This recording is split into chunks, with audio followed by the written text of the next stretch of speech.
lelo tokiti bongo na Kamalondo epai wapi tokokutana na bayike mpona kosolola na dossier oyo etali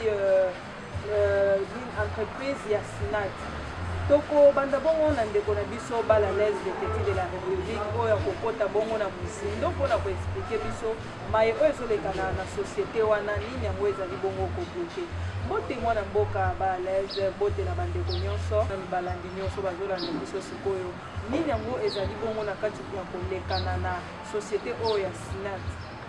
Merci beaucoup Amélia Mopanzi Sango. Oya boyo vraiment sala mokili na ye boyo à chaque fois tous nous besoin pour répondre à kapenda massivement et pas bayike pour la dénoncer bato bali ko boma mboka bato bali ko boma vision ya tata mokonzi na mboka chef de l'état yango moni na cadre ya lisu likolo ya lisu et pas wapi penda biso tozwami na mosala salami bengami ya contrôle ya ko contrôler ba entreprise publique nyonso ya l'état pe ko contrôler nyonso oyo ezali mpona tata mokonzi ya mboka nde na ba site na biso tozalaka nango même na ba province même awa na ville ya Kinshasa soki mbeba ezwami toyaka nango na lombango mpenza mpona kodénoncer tozala dossier monene mama Amélia bandeko bapanzisa ngo bozolanda biso partout dans le monde tozala dossier ya détournement des millions détournés na société Sinat. Bateau bayebi société Sinat bien ezali société ya ciment oyo ekufa depuis 10 ans. Ti lelo Sinat et fonctionnera lisusu te mais comment eloko moko privé personnel ya ba individu oyo basali ba faire souffrir ba travailleurs plus de 170 mois impayés na mboka nini salima. Bandeko na biso bazalaki na site ya kipese epai wapi entreprise wana ezali ya Sinat bayaki na dossier na Kamalondo po parce que batata ba mama ba société civile baza ko se plaindre en tout cas bayike soki memi dossier na ki de droit te mboko ekufa na cadre wana bandeko balongwe banda kipese ti bayaki awa na ville ya Kinshasa bazali pe na biso ba kopesa ba détail malamu pour le comprendre dossier ni tout ça nango tout ça la DG moko oyo akangi Sinat en otage monsieur DG Louéo Simon des années à ça ko faire souffrir ba congolais mais entre temps bango babetaka diabo na monsieur Saidi Majaliwa ancien DG Saidi Majaliwa oyo ye azalaki ntango azalaki en fonction azalaki kosala mosala ye kitoko na diabo na bango ya DG Louéo basali nini bakomisi société wana ekomi lokola libengala bango bake bakosala diplomatie bakosala bazwa bapartenaire balekaka mpa na bango baza wana bazali mobondo na mpe na biso dio minonga la pasa na kati plus de 450 millions de dollars américains oyo ezali na ancien DG oyo akendaki koluka bainvestisseur mpo baya baremonte baréhabilité société ezonga na bonne difforme oyo ekoki kozwa plus de 15 000 personnes mpo basala na société wana. Madame le ministre Madame Adèle Kainda yalobi te eloko wana ekoki kosalema te asali nini afandeli dossier wana na yebi yo ntango bato aza babeti plus de 170 mois impayés plus de 11 ans impayés yango wana biso tokokotika boye te tolobi non toza kodénoncer pamba te toza kodénoncer parce que oyo eza makambo ya république Papi Matezolo basali complice contre DG oyo Saidi ancien DG Saidi pona basala nini bafina ba investisseur wana ba tesiko sikala minute toza koloba dossier komaki na mapoko na biso bandeko baza kolandela ba investisseur baza kotuna mais position makambo eza boni mama sima wana ezali sima ya biso oyo toza koseleza ba sima importation oyo utaka pa bapaya eza koya privé mais ya biso moko ezali pourquoi pas bakoki kosala ke de façon que société Sinat ezonga la bonne difforme pour te mboke tambola toza kosomba ngo lelo na ba 17 000 ba 18 000 est-ce que soki bazwi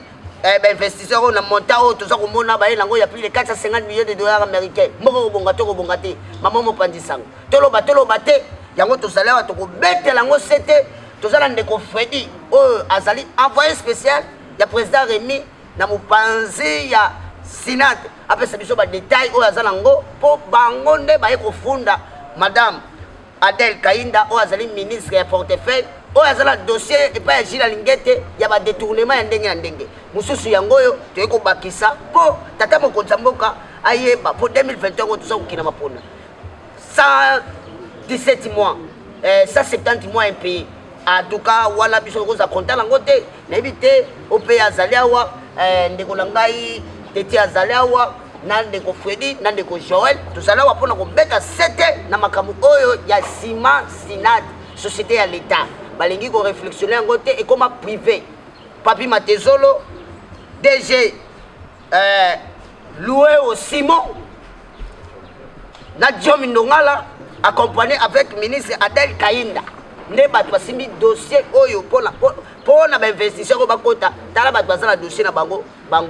na on a évité soki bala les matondi mingi na yokiyo na kosenga bongo ndeko Freddy akota pe mwa muke na muzindo pona ko expliquer biso esali bambula boni oyo projet wana ya ndeko Saidi eyeme bazo bloquer yango mais jusqu'alors ba procédure nini yango ndeko na biso Saidi déjà azui po ete ekomati na Kinshasa awa amema est-ce que déjà leki na étape nyonso. Merci maman journaliste pona ko banda na kopesa nous raison na biso pourquoi tozolobe la dossier ko. Nous sommes un parti au pouvoir. Et du Congo. Nous avons pour la action il y a chef de l'État partout dans le Congo. Y compris même en entreprise. Parce que tout le monde a des députés. Les députés sont contrôler l'entreprise. En tant que aide du Congo, force vive qui pèse dans le territoire de Somololo. Il y a un dossier de Sinat. Sinat est la première cimenterie nationale du Congo. Tout ça, la cimenterie nationale Moko. La société Moussou est privée, tout importe le ciment. Chef de l'État, le projet le peuple d'abord. Tout ça, le volet infrastructure. Quand il y a volet infrastructure, et c'est un ciment. Il faut que tu aies un ciment. Pour ça, il y a un bâtiment et un ciment. Le problème est dans la Sinat. Depuis 2011, Sinat est en faillite. En faillite, les gens ont provoqué le comité de gestion, ont provoqué faillite Mokoboye, dans Magui, dans Bango. Bakoma Koteka, Bamuelon, dans Bakayas. Bakoteki là-bas. Ba travailler ba sali 170 mois impayé ba futa maraté. 170 mois où ils allaient bongo 11 ans. 11 ans ba futa maraté. Mais ba travailler kaka ya ofele. Ba kendara ofele. Soza malade OK ba pèse 3000 francs. Tout ça ba mikanda yango. Ba mikanda bango ça ba signature ba travailler ils ont la katia. Ba travailler ba zolela. Force vive ba tali parcours ya monsieur Saïd. Azalaka ADT, administrateur directeur technique na Sinat. Batali parcours na ye ezaki positif ayaki ko relancer Sinat banda ko futa bien akuta ba ona ba nyongo afuta ba nyongo nyoso presque 2 ans afuta ba nyongo wata batali parcours ya monsieur Saïd ezaki bien na Sinat ba sengi retour ya monsieur Saïd azonga baluki monsieur Saïd ba yebise est-ce que yo ki kozonga depuis 2019 abi bino bolobi nini bino boza ba folo mabele poza ba chef coutumier ba notable ya kuna na ba travailler babi monsieur Saïdi zonga na Sinat pour ça va ngana luka ba investisseur le roi société en faillite ngana luka ba investisseur to tcha ba moyen to relancer entreprise pour entreprise zo fonctionner té comité de gestion ba bomi entreprise ba comment okenda ko defa ba mbongo libanda so ba defi mbongo pour ba relancer entreprise ba tché ba mbongo na ba poche au détriment ya ba travailleurs. Ndeko Freddy nazokata yo te mutuna moko ya mwa muke uti koyela ngai entreprise wana ya Sinat na Congo central ils ont engagé à peu près combien de personnes? Ils ont engagé à peu près 1000 agents. Oyo bazali bongo na chômage actuellement. O bazali na chômage bakenda musala bazwa lelo moko te ba travailler bazokufa ba veuve ba nini ba orphelin ba sécurité na Sinat batu moko boye bakangi Sinat en otage bango nde ba bénéficiaire. Si vous mettez Saïdi, ake azwi projet yango okomona projet na yango ochango yango bendango malamu chef de l'état tala bato mesie tozala kotala mosala oyo bana oyo baosala oyo eza bainvestisseur oyo lete bainvestisseur akontakte bainvestisseur wana bayokani na bango saidi asali projet na kati ya projet wana ezosenga 450 millions bainvestisseur bandimi banda kopesa yango 3 tranches mpona nini 450 millions na 450 millions wana bazorelance nanu sinat akokoma maître d'œuvre ya kocréer des sociétés ya cimenterie moko na Kasai moko na Équateur na projet wana eza mpona 15 000 emplois toza na chômage bajeune baosala te ekocréer misala ebele ntango aye na projet wana akotisi yango na force vive ya kipesi bakutani ntina ministre mais réponse ya ministre tomoni réponse ya malonga te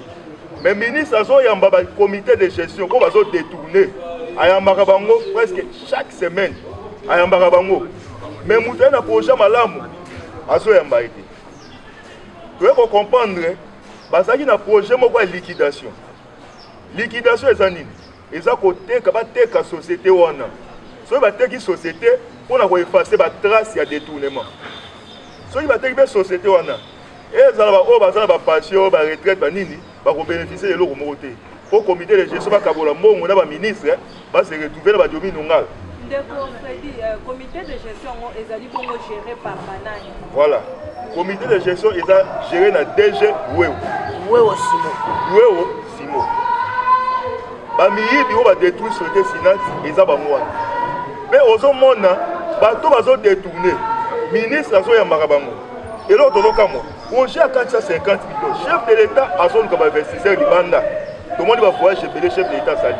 mais bainvestisseur bayaki na 2019 bayambi bango te bazokomplike bango eloko ezokamwisa biso yango wana bato bazoya na projet malamu mpona kotombola mboka kocréer baemploi kosunga chef de l'état mais ndenge nini baindividu moko boye bazokanga projet ya chef de l'état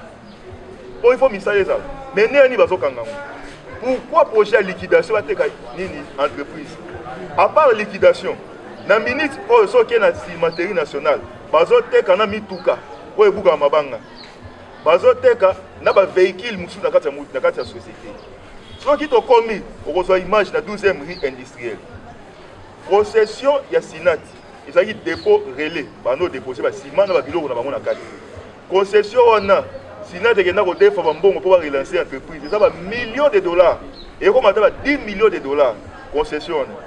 bateka concession wana bayokana so na baindien soki bachinois barécupéra concession wana lelo sokuti batravaille bavandi libanda na bamama mapa travailler ya cimenterie nationale avandi libanda na bamama mapa bazosala misala est-ce eza normal so mbongo oyo bango bakende kodefa esengaki soki 2 millions pe 5 millions mpo barelancer entreprise basalaki na mbongo wana nini ozomona eloko wana yango mpe tozosenga na igf abanda toujours kosala mosala na ye bato abongo ifo makala tozolobela projet ya 100 jours ya Vital Kamerhe 57 millions eza moke dossier sinat eza bambongo ekomata ba 300 millions ya détournement oyo esami na sinat mais tozomonaka projet ya 100 jours tozomona projet ya banana oyo ya chef de l'état ya nini ya port wana ya banana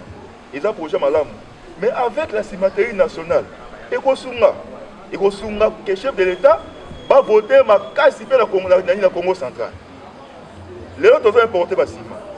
eloko oyo eza ya l'état ezalaka mpo na intérêt général prix ezalaka na se yango tomonaka ekole ya l'état ezalaka prix ya se ekole oyo ya privé ezalaka prix likolo mpo bamonaka profit eloko oyo eza ya l'état prix nango ezalaka na se tosomba saki ya sima na 18 000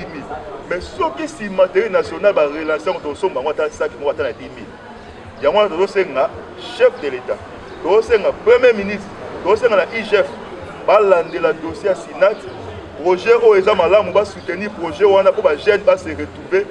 15 000 jeunes babanda kosengela ndeko Freddy nakozonga mwa moke nsima na dossier na biso ya sinat mpona kotuna apport ya Jomi Longala na dossier oyo ezali bongo nini voilà tuna malamu Domi Nonga dans la société na ya Coder. Ayaki comme un partenariat na Sinat. Na robengo entre guillemets, partenaire ou actionnaire entre guillemets. Ceux qui actionnaire à une entreprise, dans un économiste mais dans un intellectuel, na yebi ndenge sala. Aya kala ba moyen. Actionnaire soit une entreprise, a tchaka mbo na ye pas besoin de bénéfice, société pas besoin de bénéfice. Bien soit ndenge ni. Aya ake ko défait la Sinat bongo. Tant on défait Sinat bongo, ba millions de dollars. Aya nango a produit en 2011. A produit 300 000 tonnes. A su mbongo na mbala moko aller à Kaboni na comité de gestion ba travailleurs ba futa mité. Ozo mona ndenge salaki. Si ba travailleurs moni à quoi bon pour un actionnaire oh aye pour un intérêt personnel au détriment de ba travailleurs. A tient mbongo na poche. Si le lo moni ba travailleurs ba zolela ba futa mité. Na kati ya projet oh Sinat a la production 300 000 tonnes dans année. Sinat na kati ya projet oh bazo envisager on a produit 1 million de tonnes dans l'année. On est quand même sérieux. Parce que ça, il y a l'État. So, Diomi Nonga, comme papi Matezolo, Azan Neko, il y a DG à Kuna. Bazo protéger, DG loué. Matezolo, Azan député. Azan député, il y a Congo Central. Dans Congo, tout ça la République. Tout ça la monarchie, tout ça. Donc, dans le Congo, dans la République, ça fait que nous avons des connaissances, nous avons non. Ceux qui ont un bon gestionnaire, mais ceux qui ont détourné, il faut qu'il y ait tout ça l'état de droit. État de droit est ça. Et pour qu'il y ait un dossier, il y a un dossier Moulaï. L'autre comme l'état de droit. Il y a un avis sur la gêne. Il y a un du Congo. Nous avons un changement et ça, les bancinats, va suspendre le comité de gestion. Dans mon cas, il y a un cas similaire dans le droit. Ministre à portefeuille a protégé toujours les détourneurs. Gilles Alenguet, inspecteur Gilles Alenguet, a dit pour le Banaton Congo Tolandaki. Azoloba, pourquoi ministre à portefeuille a protégé les bateaux détournés? Et l'autre, on se pose question. Pourquoi bateaux protégé les détourneurs? On va détruire l'entreprise et ça, les Timoutouake à Touminda. Pour Touminda, on va aller à pyromane. N'est-ce pas comme sapeur pompier? Moutake Rotumba, car à Batouana, ministre a bango a collaboré na bango, va créer une stratégie moussous. Et là, on a jeune, il y a force du progrès, tous les télémélango. Tous les télémélango pour bazo bébisa, vision, il y a chef de l'État. Bazo bébisa. Pardon. Il y a un Sinat. Le comité de gestion est défait la Sinat 200 millions de dollars. Sauf que ça, les sommations, il y a un bon moment de défense. Mais la société, ils ont relancé. Et là, ils sont tous au cas moi. Société, ils ont relancé. 200 millions au bango de défense.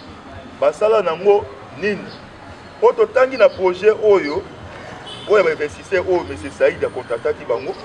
Tout le monde dit que non, M. Saïd a un projet même il y a pour foutre même à Nyongo wana. Parce que ici l'État de ma dette est belée. Saïd y a un projet au foot même à retraiter, au foot même à travailler au bazar non actif, au babengana bango. Saïd a un projet il y a au foot à bango. Et là on me dit de l'autre moi. Dans minute oyo, ba investisseur oyo, bazo travailler na Togo, bazo travailler na Bénin, na ba pays belé d'Afrique de l'Ouest. Baza étonné. Pourquoi mboka na bino ezalaka boye? Bato bazwa na ba projet malamu mais bozo bloquer yango pourquoi? Kaka biso to kanisa ke na union sacrée et koya na changement na ndenge banda ko bloquer chef de l'État na accord ya FCC cash to kanisa ke na union sacrée et koya na changement. Mais tozo mona bato bazo comprendre que union sacrée za nini. Bazo continuer toujours ko bloquer vision ya chef de l'État. Il y a un tozo téléméla makitoko continuer toujours ko téléméla pour dénoncer les gestionnaires il y a entreprise ba o bazo détourner ba o bazo détruire ba entreprise donc on continue toujours ko landela bango que pratique la société et fonctionner normalement ba investisseur tant ozoya ba actionnaire tant ozoya chambo na yo mais ça te que non yo commence à ba cop na gestionnaire au détriment de l'État, l'État on se retrouve. Parce que la société, soit ils ont travaillé à l'État, ayaka na participation na ye Sinat a contribué combien na part ya l'état na kati ya budget de l'état Sinat a pesa combien son bon le compte dans l'état et compte dans la poche il y a ba gestionnaire na ba soi-disant actionnaire na ba député ministre à portefeuille l'autre au mon silence radio na ye aza ministre de tutelle administrative parce que Sinat eza na deux tutelles tous dans le ministère de l'industrie tout à fait dans le ministère il y a portefeuille donc tutelle administrative la tutelle technique mais tout le monde silence radio dans le ministère wana bazo apporter rien pourquoi bazo apporter rien donc tout le monde qui bazo en complicité n'a pas détourné ba na prochain malam olingi bango te pourquoi tu comprends que non bazo appuyer liquidation ba te ka société wana pour ba congolais ba perdre tout ça a besoin misala ba jeune belé bazo yenga misala ezate mutu na projet 15 000 emplois ba jeune va se retrouver pourquoi bino bazo bloquer des jeunes loué pourquoi bazo bloquer Sinat pourquoi vous avez bloqué le projet pourquoi vous avez bloqué parce que ceux qui ont travaillé pour découvrir des détournements dans bino et comprendre les bino il y a un ministre à portefeuille suspendre bango to sengi suspension il faut alongo la comité de gestion tout monde dossier Saïd et Kota projet na ezama biso jeunesse congolaise dozo appuyer projet na pour biso ba jeune to se retrouver la projet wana au chômage et l'équilibre. Batondi mingi ndeko produit tokokende bongo epai ya ndeko Leblanc oyo akopesa biso pe point de vue na ye sur dossier oyo ya Sinat oyo ezali bongo dossier moko boye koki kocreye emploi ebele na kati ya mboka mais bazali kobloke yango na niveau ya ministère ya portefeuille. Point de vue na yo ezali nini par rapport à dossier oyo? En tout cas, merci beaucoup maman journaliste. ezosala pasi mpona komona banti valeur oyo bazobundisa tata mokonzi na baniveau nyonso ntina niveau ya tomona baresponsable minene ya mboka oyo tata mokonzi apesi confiance lokola baministre ya portefeuille akota na bamagwi ya lolenge boye ya koboma mboka mobimba ya koboma société oyo ya mbula matadi oyo ezosunga mboka ezosunga bana mboka bazwa misala mpo mboka ekende liboso mboka oyo toza na besoin ya bainvestisseur le comportement ya comité de gestion ya kokende kobloke badémarche nyonso M. Saïd en tant qu'un bon gestionnaire dans le passé dont le peuple a fait recours pour sa bonne gérance va bloquer dossier oyo na yango na kobeta mbela makasi en tant que jeunesse de la République démocratique du Congo, en tant que jeunesse ya force du progrès, en tant que lisu ya mboka ke biloko ya lolenge ya boye koko salema te. C'est par là nazo instruire IGF asala mosala ne malamu oyo mission tata mokonzi apesaki ya kolandela banti valeur nyonso bazobebisa mboka banti valeur nyonso bazokodetourne biloko ya mbula matadi. Est-ce que vraiment maweza te kaka bato babomi mboka nde baza kaka na motema makasi ya kokende koboma mboka ti mpe kogene bainvestisseur baya na mboka oyo ministre ya portefeuille telema na dossier ya bana ya bato telema na dossier ya M. Saïdi dossier oyo ekende liboso bamanœuvre bamagui nyonso ezosalema eza deja na poisa eza hasard te tomona bakolo mboka bauta mosika baya te na bisasa mpona kolela madame so tokeno na deuxième rue c'est fort déplorable tina baentrepôt ya relais ya société ezotekama basali misala ya société oyo baza libanda na 12e rue baza kolela ils ne savent où bakoyeko atterrir. C'est ainsi que nous en tant que jeunesse tozobeta mbela makasi mpe tozolela na tata mokonzi qu'il prenne ses dispositions en tant que garant de la nation à limiter fléau oyo. Nous n'avons pas besoin des antivaleurs, mais nous avons besoin des hommes vertébrés comme M. Saïdi de travailler parce qu'il a la confiance de la jeunesse, il a aussi la confiance. Il y a des autochtones ya mboka wana po bamona ke salene ya musala. Nazana mingi ya koloba te. mais conscience nationale est ça. Banti valeur union se bâtit comme ça, on va essayer de merci beaucoup, madame.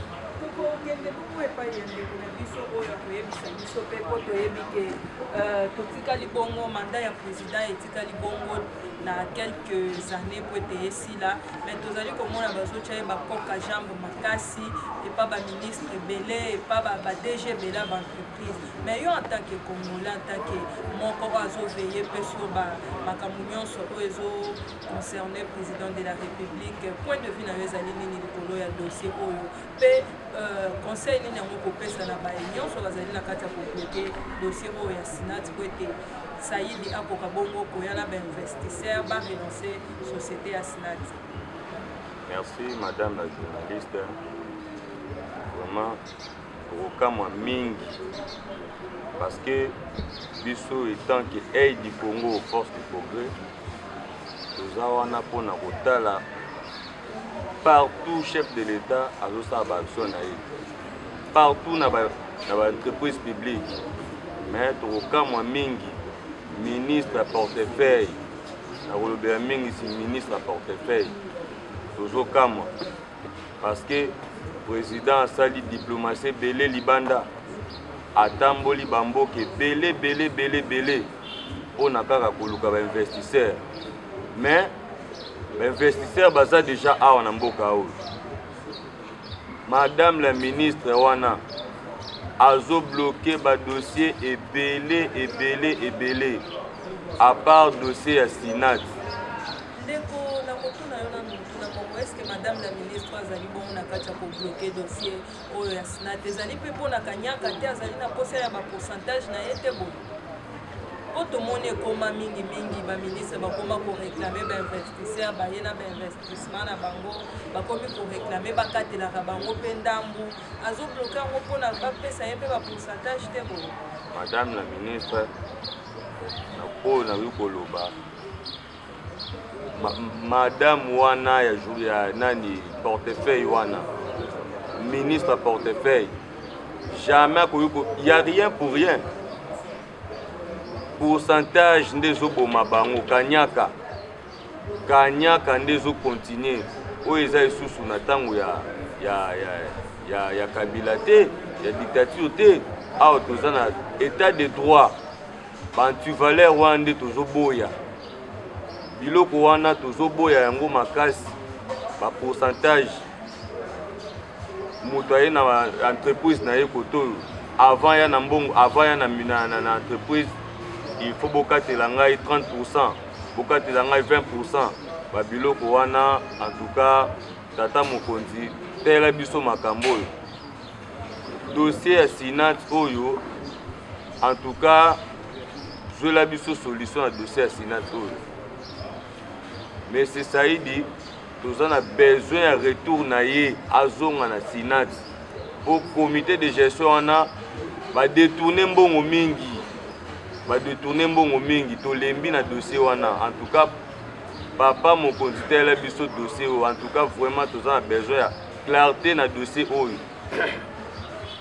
Batoni mingi de koto kuni bongo ko chité na suka ya émission na biso tokolobela bongo tokokota na dossier oyo etali ndeko Gentili mais tokobanda nano na ndeko Kiti po apesa biso ke bongo tokokonserve na ndeko Baladese ndeko Teti tomonaki bongo ndeko Gentili ngobila wazali bongo gouverneur ya ville ya Kinshasa alasaki bongo projet ya King Bopeto oyo esali déjà plus de 3 ans ou 2 ans alasaki mais tomoni ti lelo eloko ezali na kati ya kosalema te mais ya kokamwa ezali tomoni akei bongo kobengela biso grand pe oyo azali bongo awuti libanda ya mboka alobi ke akosala campagne ya sensibilisation mpona King Bopeto point de vue na yo ezali nini sur dossier wana. Merci maman journaliste. Kisasa ekufi Gentili ngobila bomi Kisasa abebisi adetourné bandako ya bato baliwa oyo yoka dernièrement na mbula oyo euti kobeta bato bakufi na bachef du quartier misala eza lisusu te yango wana biso force du progrès totelemi tolingi tosunga ye na minute oyo na baministre nyonso oyo baoyoka maloba mokonzi ya mboka te oyo eza pouvoir ya kabila te oyo eza pouvoir ya peuple d'abord ngai na gentimi bato epesi Kisekedi pouvoir aza na makoki ya kolongwa bazwi motu mosusu batie ye mpona toomona eloko te bakalamu soki awa na bongolo banda tika bongolo toke na prince Kimwenzi banda tika Kimwenzi toye na prince université ndenge moko tokei na badiadi tokenda bamonga fula na batiango kuna bamakadame eza ya kobukana baterase eza boucher na prince na biso ya mombele ya Kisensu ndenge moko Zandu ndenge moko Kikwiti ndenge moko détournement ayibi mbongo mosolo ya leta asomba bandaku atambola na bajipa minene asunga chef de l'état te Kisekedi asalaka IDPS mpona totelemela bato nyonso oyo baomema IDPS na mabe mpe peuple congolais biso dikogre toza mpona nation congolaise tosala politique oyo toyede nation yango wana toye kolobela makambo ya mese gentini ngobila na kini bopeto ya lokuta wabana toyebi yo toyebi carte na yo mobimba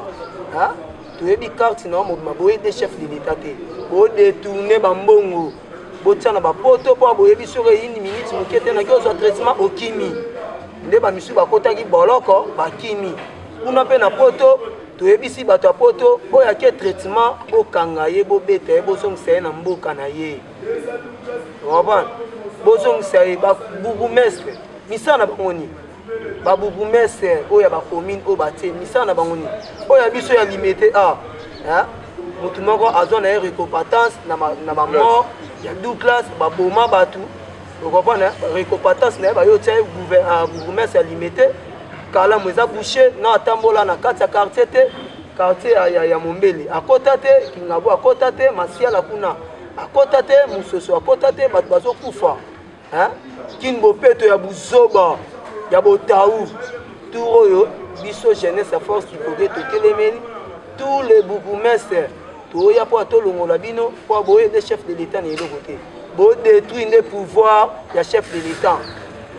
na badétournement oyo babanotanga na kati ya FCC yango wana bolingi boya nango na pouvoir tokokanga bino bokobeta bolo kwa moto alingi chef de l'état te biso mpe peuple congolais tolinga ye te environnement na biso eza trop sale yango nomona bato bazokufa bato bazobelabela pa apamba matondi mingi ndeko peti tokozonga na ndeko fredi avant toleka na ndeko bales po toshipe po minute ekomi bongo na suka okoloba pendant une minute point de vue na yo sur gestion ya eloko na koloba dans un état tozalaka na 3 paliers de gouvernance. Il y a le niveau central ou les sommets, dans la province,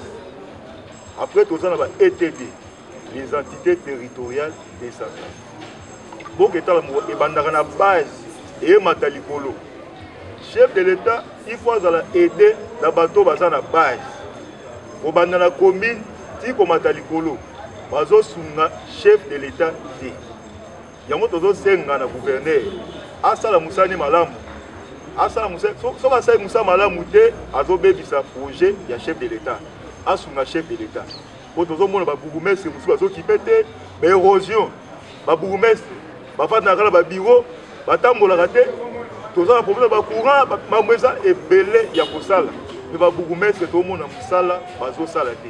Ya mona tozo la ba élection. Ceux qui ba élection ça na ba bourgmestre. Ba bourgmestre il faut pas élu parce que un bourgmestre ceux qui a ça élité en a kosala mamna na ye parce que biso base to yebi été pouvoir le utaka na base to senga ba élection au salema ba élection municipale et salema pour to voter batu o biso moto lingi o est-ce que éviter bourgmestre to voter qui to voter était azaki nommé bato ba PPRD ba régime susu bato bazaki zaki ba parti susu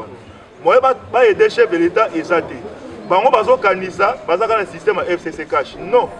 toza na union sacrée ba aider chef de l'état nde to ko avancer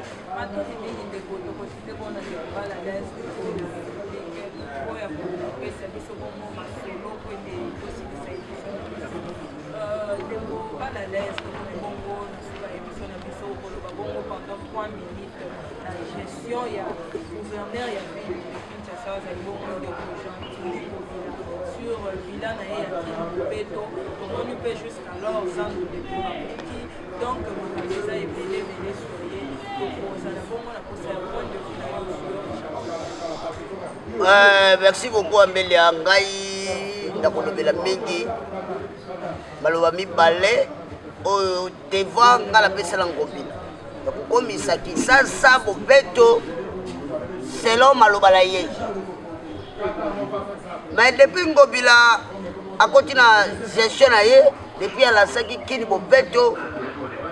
ngai bale jusqu'à maintenant natikali kozala satisfait ata na esika moko te mpo naza victime ya mbula oyo uti kobeta la fois passée nadindaki pamba te nadindaki parce que mpona nini ngai na nini nakomi na kalamu ngobila akanga nzela akanga kalamu alobi asala pont mpo mai ezali koleka na nse te tellement baplastique ezali kokangama place wana esengaki il faut amatisa pont depuis ngobila abuka pont wana euti kosila lelo oyebi esali combien de mois esali 8 mois pont wana ya bongo pont wana ya moke wana oyo nga baleza kotonga ngo na 3 jours ngobila lembani yango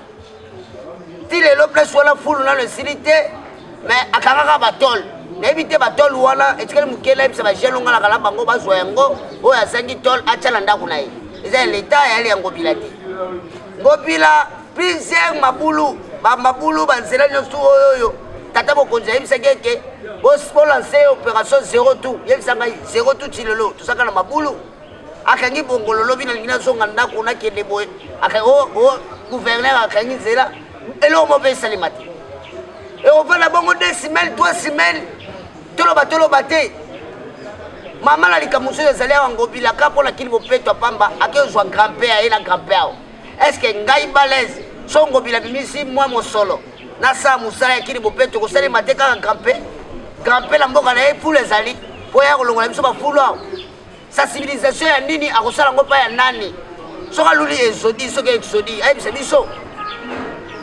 po tebi bango mpe bakoma olula ti bakonti balulaka te aolula star moko boye ya nigérien ya ivoirien na réseaux sociaux aya akoma ya ye akomisa mama na zekete mbongo wana bimisi ese ngobila bimisi mbongo ya leta to bimisi mbongo na ye mpo abengisa grand-père apa oyo ya grand-père ezali oyo akimaka ngai na émission na ye mpona koloba campagne ya sensibilisation pour faire quoi bosoto yali likambo ya kosomba tracteur likambo ya kosensibiliser peuple oyo bafalaka bisika na bisika kopesa bango matériel oyo ebengami outillage mpo babongisaka mpa na bango ngobila asali yango te ngobila bimisi 2 millions de dollars américains apesi na grand-père na exodi naloba te est-ce que grand-père akoya olongola salite oyo kangami liboso ya tete de la république place nga nazali ya soni mpe mawa na moto ya boye akoboma mboka bakotika ye mpe peuple ezotala ye zolo alekaki na bokasa babelele Poutine aleki na bokasa babelele Poutine tala ye wana ye bobomi dosie mosusu naza nango likambo ya zando oyo viditi manga spécial conseiller spécial en matière de stratégie du chef de l'État au bundala bamama bakomo kevanda on dirait yaka mokonza mboko on dirait ya numéro 1 à ville bake na kotuna ye makambo zando mokonza lobini toloba te sando ezokufa ti lelo toyoke 1 année demi awa tonga zando te bamama na biso bakobando te ka baketeka liboso ngobi soki babimi na boulevard bateka batanda boye bolongoli bango biso tokolia nini ngobila totuna yo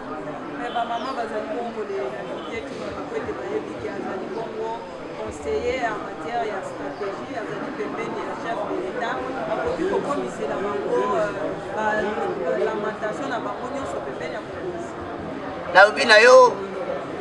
mama atuka omoni batoko bangobila baa badimasio mosusu ngobila de fait que basi balakisa bango nzela ya Togo Benin kokende luka bamarabu oyo bakodomine chef de l'état mbongo nyonso bakoma okende tika kuna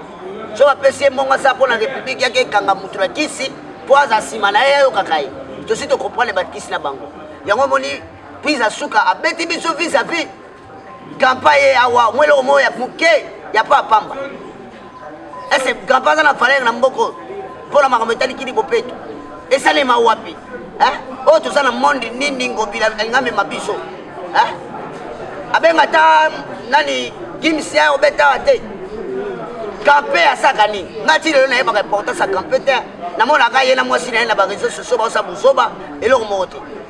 même na pays na bango baportaka mpe eloko te me ngobila azwi mutu abongo ye azwi 2 millions apesi aboma mboko en tout cas ngobila natikelako te ebele biso badipoke totikelo te ebele lelo eza mokolo na biso ya réunion ya jeudi tokolobela ngobila mpo ete tobima na nzela akende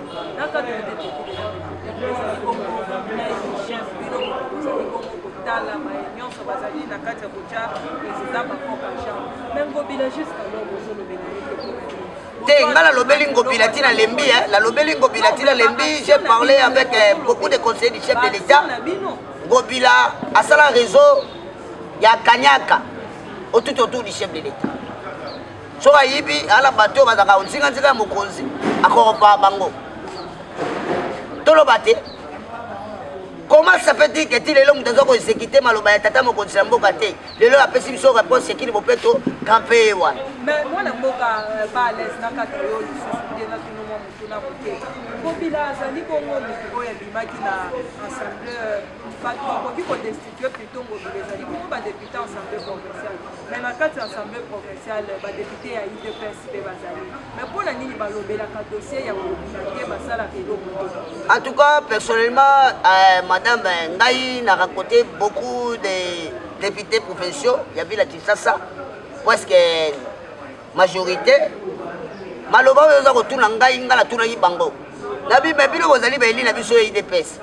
lelo elongo ya idps na nini ekoma union sacré biso kaka union sacré mpe kaka biso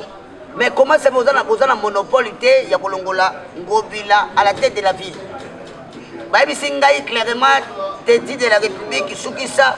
kende kotuna chef de l'état donc mpona ngai fo tuna chef de l'état est-ce que ngobila azosala malamu to azosala mabe mpo biso tobakisela ye manda ya mibale nde place nga na telemi yango wana ngobila azosala malamu to azosala mabe mpo biso tobakisela ye manda ya miba akozongo wapi na ngobila bamama nyonso asando wana soki élection yeyebisanga eza bakovote biso te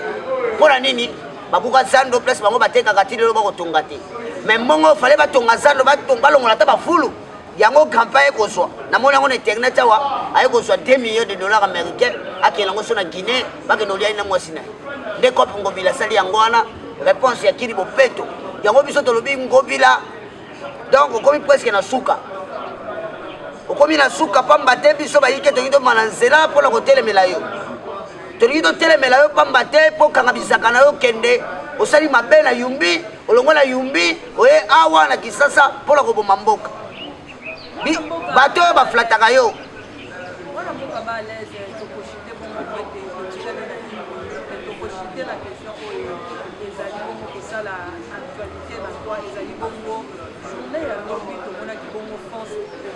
esilaki bongo na kobimisa président ya ligue de jeunes ya idps ndekwemani jogo na kati ya permanence ya idps en pleine matinée politique mais susi na bino ezali nini ntango osilaki na mosala eloko wana bon nasesana makambo ya ngobila nayebisi yo boye biso bayike tosupporte mingi toyoki trop kete makambo na yo yemei nde moto ayebi yango soki yemei ayebi yango atuka bino boprépare ya conséquence mpona koboma biso nyonso tuli bukotobima na nzela mpona koprépare ngobila dégage tozoprépare conséquence mpona départ na ye une fois pour toutes comme mabunda tokokipe ni assemblée provinciaux biso nde topesa bango manda wana yango tolobi lokola ngobila azwi mbongo ya kili bopeto oyo ya suka etikalaki mpona raison apesa na tata mokonzi ya mboka ke grandpe ndayaki kozwa yango atuka grandpe ntango aza kokende ye mpe aza kokende tokomala nzela mpona kotake ngobila partout ngobila kozala na chef de l'état biso tokoridiculize ye tokosabote ye tokosabote makasi mpo ye mpe asabote biso asabote bamama mikolo ebele bamama baosupporte su biso te atuka mpona ngobila tokotia libanda donc tata mokonzi amona yango mabe te tokosenga na baélection nyonso bagouverneur kozosala babakisa mpe ya kisasa babakisa ya kisasa kobana na titulaire mpe na ntina badjoe nyonso to Bougoumessa Massina aza na mise en garde Bougoumessa Massina FCC ti lelo aza koaccompagne bajeune oyo baza koluka kodestabilize pouvoir na biso UDPS ye Bougoumessa ye akozwa déboulonnement elongo na nzela moko na ngobila nazoki na dossier na yo mpona kochite en tant que tête de la République emani adefiaki biso ntango biso todeboulonaki kabunda le musonge nguyanda à la tête du parti tolongolaki mpe emani à la tête de la Ligue des jeunes mais comment ça veut dire que moto azali exclu devant bajeune tout oyo ya parti oyo bapesaka pouvoir na UDPS yo okoti mpe ofandi ozwi kiti ofandi olobi yo président Ligue des jeunes sikona kotuna ti emani akotaki na qualité nini epe avandaki liboso na qualité nini mpo parce que ye ndabisi biso toswaki yango na kanda wana le président de la force du progrès Rémi Kundima Kayombo Charles apesaki ordre ya okende kokamata emani en pleine matinée politique devant Kabouya secrétaire général de l'UDPS tokamata emani toya na ye awa na Kamalondo totendre ye sur PV comment ye akoki koya kovanda na place ya Rémi nde azwaki baptême atuka mpo na ngai mpenza lobi mpema faye tolia ye mpenza faye tolia emani mobimba mpenza mpo emani adefie biso trop donc réponse ami na ngai nde azwaki lobi ndenge akendaki wana akelibela atikolo mona na sur même na espace limité te makambo akikombate mpa na ye esili alanda kabund soki place ke ezwa soin amema ye bake ezwa soin na ye ya sambo azaka docteur asaki docteur wanga tikela bateke ki docteur tikela emani politique tikela dipoge na biso bato oyo toza bacombattant to osa mosala oloba na we mpona emani yango wana nana makambo ebele kosala en tout cas merci beaucoup matoni mingi ndeko bales tokomi bongo na suka émission na biso ya mokolo ya lelo matoni na balandi na biso nyonso à la prochaine. Impartial, documenté, instructif et Eshima au cœur de l'info. Retrouvez la nouvelle édition. À la une, Eustache Mouandi booste l'entrepreneuriat congolais, levier incontournable pour favoriser l'émergence de la classe moyenne en RDC. En 8 mois de gestion de son secteur l'année dernière, ce warrior du gouvernement Samalou Kondé a mené plusieurs actions. Retour sur les grandes lignes de sa politique. Le ministre se sert aussi d'une sorte de boussole, le Programme national de développement de l'entrepreneuriat en RDC, PRONADEC, qui se repose sur le schéma de 3C, l'accès au crédit, l'accès à la capitalisation ou à la formation et l'accès au contrat ou marché.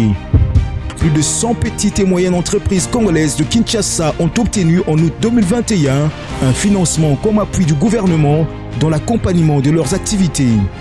Par le biais de son organe technique ANADEC, matérialiser le programme d'implantation des incubateurs et start-up qui constitue un des axes importants pour favoriser la création des PME et pour doter les jeunes des compétences entrepreneuriales à partir des centres d'apprentissage. Afin d'avoir une nouvelle classe moyenne et des millionnaires congolais, le directeur général ad intérim de l'OCC, Gabi Loubila, a réuni 537 pionniers de l'OCC afin de les honorer pour les services rendus à cet office à l'occasion des 48 ans d'existence de cet établissement.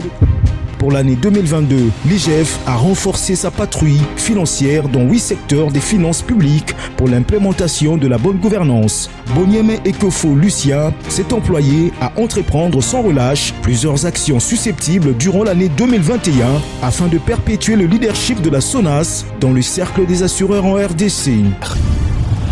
Retrouvez l'intégralité du magazine Eshima dans les kiosques. Eshima Magazine, un nouveau standard d'information.